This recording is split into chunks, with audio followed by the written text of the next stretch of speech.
اس کا کیا مطلب ہے؟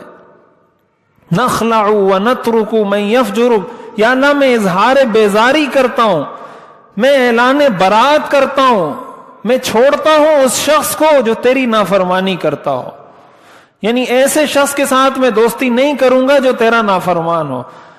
اب یہاں ایک بات یہ بھی بتا دوں، اس کا مطلب یہ نہیں کہ کسی گناہگار سے نفرت کی جائے، یہ مطلب نہیں ہے اس کا کہ آپ اس سے نفرت شروع کر دیں کہ یہ گناہگار ہے بھائی اس کو سلام کرنا بھی جائز نہیں. ہم نفرت کی بات نہیں کر رہے، ہم دوستی کی بات کر رہے ہیں کہ دوست ایسے شخص کو بنانا، ایسا شخص دوستی کے لائق نہیں ہے.